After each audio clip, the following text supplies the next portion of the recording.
ఏఓబిలో అంత పెద్ద సమావేశం ఏర్పాటు చేసేటప్పుడు కనీసం మాత్రమైన ఒక జాగ్రత్తలు తీసుకోలేదనిపిస్తుంది అక్కడ. అది దాని ఫలితంగానే ఈ ఎన్కౌంటర్ జరిగింది అనేది అనిపిస్తుంది. దీనికి మీరేమంటారు? ఇప్పుడు చెప్పలేము, రకరకాల ఊహాగానాలు జరుగుతున్నవి. ఒక్కసారిగా మీదబడి చేయడం జరిగింది అనేటువంటి మాట వస్తున్నది, విషప్రయోగం జరిగిందనే మాట వస్తున్నది. ఏదైనా ఊహించవలసింది తప్ప ముఖ్యంగా నాకు నిర్దిష్టమైన సమాచారం ఏమీ లేదు. నా వరకు నిర్దిష్టమైన సమాచారం ఉన్నది జగబంధు ఇచ్చినట్టు ప్రకటన మాత్రమే. ఆయన జగబంధు ఇచ్చిన ప్రకటనలో రోల్ కాల్ జరుగుతున్నప్పుడు ఒక్కసారిగా ఫైరింగ్ జరిగింది, చుట్టుముట్టారు, ఫైరింగ్ జరిగింది, 500 మంది గ్రేహౌండ్స్ విశాఖపట్నం నుంచి పోయారు, ఫైరింగ్ జరిగింది, 18 మంది అక్కడికక్కడ చనిపోయారు అని, తర్వాత గాలింపు చర్యలలో చనిపోతూ ఉన్నారు. ఇది జగబంధు చెప్పిన ప్రకటన 25 నాడు. అదొకటి నాకు ఇప్పుడు ఉండేటువంటి మీడియా ఏతర సమాచారం. అంటే మల్కన్గిరి ఎన్కౌంటరు ఒక ద్రోహి వల్లే జరిగింది అంటున్నారు. అది కైలాసం ఇచ్చిన ప్రకటనలో ఉన్నది, దాన్ని బట్టి నేను అంటున్నాను. కొంతమంది అప్పట్లో నయీం లాంటి వ్యక్తులు కూడా మావోయిస్టు పార్టీలకు చాలా దెబ్బతీశారు. ఇప్పుడు కూడా నయీం లాంటి వ్యక్తులు ఎంతో మంది కూడా ఇక్కడ ఉన్నారు. దానివల్ల మావోయిస్టు పార్టీలకు ఇబ్బంది కదా, దాన్ని ఎలా ఎదుర్కొంటారు? ఉండొచ్చు, కోవర్ట్లు ఉంటారు. ఎలా అంటే దానికి ఏముంటుందండి, దానికి ఒక చిట్కాగా ఉండదండి. విప్లవ పార్టీ నిర్మాణం అయ్యేదే ప్రజల మీద విశ్వాసంతో. ఇది విశ్వాసానికి సంబంధించిన విషయం. ఏ ప్రజల మీద విశ్వాసం ఉంచామో ఆ ప్రజల్లో నుంచి ఎవరో ఒకళ్ళిద్దరు, ఎక్కడైనా వ్యవసాయం చేస్తామండి, వ్యవసాయంలో కలుపు మొక్క వస్తుంది. వ్యవసాయంలో వచ్చిన కలుపు మొక్కను మనం గుర్తించినప్పుడు కలుపు మొక్క తీసేస్తాం. కానీ వ్యవసాయం చేసేవాడు కలుపు మొక్క రాకుండా వ్యవసాయం చేస్తాంటే కుదరదు కదా. కనుక వ్యవసాయ విప్లవంలో కూడా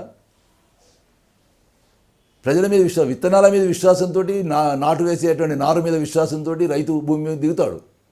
ఈ విత్తనం ఒకటి నాసి విత్తనం అవుతుందని, ఈ నారు కొంత పనికిరాని నారు అవుతుందని, ఇందులోంచి కలుపు మొక్కలు వస్తాయని వ్యవసాయం చేయకుండా కూర్చోడు కదా. కనుక వ్యవసాయ విప్లవం చేసేటువంటి రైతాంగం, వ్యవసాయ విప్లవం చేసేటువంటి విప్లవ పార్టీ విప్లవంలో దిగుతుంది, మనుషులను నమ్ముకొని దిగుతుంది. ఈ మనుషుల్లో నుంచి ఒక మనిషి కాకుండా పోయింది అనుకోండి, మనిషి కాకుండా ద్రోహిగా మారినప్పుడు నష్టాలు జరుగుతాయి. సోవియట్ రష్యా విప్లవం విజయవంతమైనాక కూడా పోలిట్ బ్యూరోలోనే జర్మన్ ఏజెంట్లు ఒకటి దొరుకుతారని తేలింది. అది సులభమైంది. అందుకే లెనిన్ ఏమంటాడంటే విప్లవం కంటే చాలా కష్టసాధ్యమైంది ఇంటర్నల్ స్ట్రగుల్ అంటాడు ఆయన, ఇటువంటి ద్రోహులను తీసేయడం అనేది. అంటే వ్యవసాయం ఉన్నంతకాలం కలుపు మొక్కలు ఉంటాయి, కలుపు మొక్కలు ఏరేసేంతకాలం వ్యవసాయం ఉంటుంది. ఇదేమి విడివిడిగా ఉండే అంశాలు. విప్లవం ఏమి దేవతలు దిగొచ్చేది కాదు, మనుషులు చేసేది. ఈ మనుషుల్లో మంచివాళ్ళు ఉంటారు, చెడ్డవాళ్ళు ఉంటారు. మంచివాళ్ళు చాలా ఎక్కువ సంఖ్యలో ఉంటారు. ఈ గ్రేహౌండ్స్ దళాలు పోయే పరిస్థితి ఉండిందంటారా? ఏఓబి ఈ సమావేశమైన చోట ఈ గ్రేహౌండ్స్ దళాలు అంత తేలిగ్గా పోయే పరిస్థితి ఉండిందంటారా? అక్కడ లేదనుకొని అక్కడ పెట్టుకున్నారు. ఆ పరిస్థితి ద్రోహి ఇచ్చిన సమాచారం వల్ల అనుకోండి, ఇతర కారణాల వల్ల అనుకోండి, ఆ పరిస్థితి కలిగింది వాళ్ళకు. ఎన్ని సర్వేలు చేశారో, ఎన్ని చేశారో, వాళ్ళు ఎంతమందిని ప్రవేశపెట్టారో అదంతా ఇవాళ ఏం తెలుస్తుంది. వాళ్ళు జంగ్ అనే పత్రికలు ఇస్తారు. ఎప్పుడో ఆ జంగ్ పత్రికలో సమీక్షించినప్పుడు ఈ విషయాలన్నీ బయటకు వస్తాయి. ఇవాళ నేనెట్లా చెప్పను అది? ద్రోహి అంత పక్కా సమాచారం ఎలా ఇచ్చి ఉండొచ్చు అంటారు? ఆ ద్రోహి అంత పక్కా సమాచారం అంటే పలానా చోటనే సమావేశాలు, అంత దండకారణ్యంలో. ఇప్పటిదాకా మన ఇద్దరమే కలిసే పని చేసినామండి. నేను ఈ క్షణంలో ఏదో ప్రలోభానికి లోనయ్యో, ఏదో భయానికి లోనయ్యో మీకు ద్రోహం చేయాలని తలపెట్టిన. మీరు ఏం చేయగలుగుతారు చెప్పండి? ఇప్పటిదాకా మీకు సంబంధించిన అన్ని విషయాలు నాకు తెలుసు. అంటే ఇది రోజు రోజుకి వీరి సంఖ్య పెరుగుతోంది కదా. ఇది ఎక్కడికి పెరిగితే విప్లవం ఎట్లా నడుస్తుంది అంటే అనిపిస్తుంది అట్లా మనకు. అంటే వీళ్ళు 18 మంది చనిపోయారు, 24 ఎట్లాగైతే మామూలుగా జరిగే వివాహాలలో ఒక ఆదర్శ వివాహం ఫెయిల్ అయితే ఆదర్శ వివాహాలన్నీ ఫెయిల్ అయినట్టు అనిపిస్తుందో, విప్లవంలో కూడా ఎవడో ద్రోహం చేస్తే ద్రోహులు ఎక్కువైనట్టు అనిపిస్తుంది. విప్లవంలో ద్రోహులు ఎక్కువైతే విప్లవం ఎట్లా నడుస్తుందండి? 50 ఏళ్ళ నుంచి విప్లవం ఎట్లా నడిచింది? అంటే ఈ ద్రోహులను మనం పక్కన పెడితే ఆందోళన మీరెందుకు చెందుతున్నారు? విప్లవం లేని ఆందోళన మీకెందుకు? అది మల్కన్గిరి ఎన్కౌంటర్లో ఇప్పుడు అంత నయం వచ్చాడు, అన్ని కోవర్ట్ అయినవి, సామ్రాజ్యాన్ని నిర్మాణం చేసుకున్నాడు, వాడు పోయిండు కానీ విప్లవం పోలే కదా. కనుక నిజానికి అంత నిరాశ చెందాల్సింది ఏమీ లేదు. అంటే ఇక్కడ మనము విప్లవం గురించి తీసుకుంటే ఇక్కడ మల్కన్గిరి ఎన్కౌంటర్లో మృతుల సంఖ్య పెరుగుతూనే ఉంది. 32 అయింది, 32కి వచ్చి 102 కోట్ల మంది ప్రజలలో 32 మంది ఎంతండి? అంటే ఇది అయితే ఇప్పుడు ఒకటి ఎటువైపు చూస్తాం అనేది. అదే మీరు తాగుతున్న టీ ఎంతవరకు వెళ్తుంది? మీరు ఎంతసేపు మీరు తాగుతున్న టీ కప్పులో అయిపోయిన సగం గురించి ఆలోచిస్తున్నారు, నేను ఇంకా ఉన్న సగం గురించి ఆలోచిస్తున్నాను. కనుక ఇది నేను మామూలు నష్టం అని చెప్పడానికి, తేలికపరచాలని చెప్పడం లేదు. అంటే ఈ ఎన్కౌంటర్ గురించి మీలాంటి హక్కుల సంఘం నేతలంతా కూడా ఇది తప్పు అని వాదిస్తున్నప్పటికీ కూడా ప్రభుత్వం మాత్రము తాను చేయదలుచుకున్న చేసుకుంటూ పోతుంది, అంటే ఏరుకుంటూ పోతూనే ఉందన్నమాట. మీరు అన్నారు కదా ఎంతవరకు ప్రభుత్వం ఎంతకాలం చేయాలంటారు మీరు? ప్రభుత్వం మీరు ఒకసారి పార్లమెంటరీ రాజకీయాల గురించి ఆలోచించండి. నెహ్రూ 17 ఏళ్ళు పరిపాలించాడు, ఇందిరాగాంధీ 11 ఏళ్ళు పరిపాలించి తర్వాత ఎవడో 5 ఏళ్ళు మించి పరిపాలిస్తున్నాడు. సరే మన్మోహన్ సింగ్ 8 ఏళ్ళు పరిపాలించాడు. 100 రోజులు జరుపుకుంటున్నారు, 300 రోజులు జరుపుకుంటున్నారు, 250 రోజులు, ఏడాది జరుపుకుంటున్నారు. అంటే దాని అర్థం ఏంటి?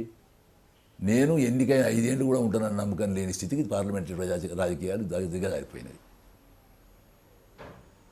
కనుక మీకు ఇంత బలంగా కనిపించేటువంటి పార్లమెంటరీ రాజకీయాలు నాకు చాలా బలహీనంగా కనపడుతున్నాయి.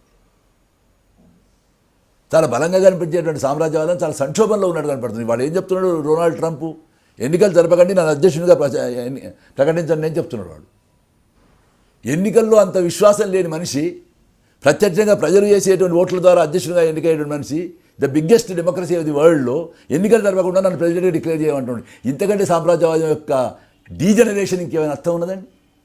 నేను నా దేశంలో ముస్లింలకు రానివ్వను. నాకు స్త్రీలతో సంబంధం అంటేనే సెక్సువల్ సంబంధం. నా దేశంలో నేను బ్లాక్స్ రానివ్వను అని ప్రకటించి ప్రెసిడెంట్గా కాంటెస్ట్ చేస్తున్నాడు. ఇవాళ ఏమంటున్నాడు అంటే నా ఎన్నిక ప్రకటించేయండి అని. ఇంతకంటే ఫాసిజం ఉంటుంది?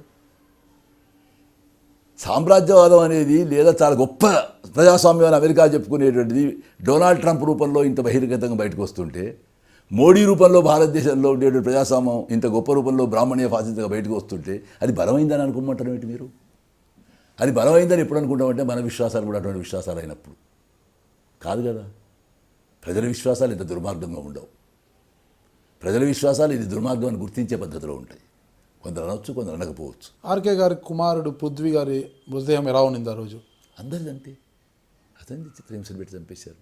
ఏ బాడీ లేదు అట్లా, అన్ని బాడీస్ అట్లాగే ఉన్నాయి. చెప్తున్నట్టు ఒక ఆదివాసీ స్త్రీ, ఆదివాసీ ఎవరు మొత్తం ఆదివాసీ స్త్రీ ఉంటుంది. ఆమె స్త్రీ అని పోల్చుకోగలిగిన దాన్ని తలే లేకపోతే ఎట్లా పోల్చుకోం మేము? అంత భయంకరంగా. చనిపోయిన ఆదివాసుల గురించి వీళ్ళు ఏం చెప్తున్నారు? ప్రభుత్వం ఏం చెప్తుంది అంటారు? చనిపోయిన ఆదివాసుల విషయంలో ప్రభుత్వ తీరు ఎలాంటిది అంటారు?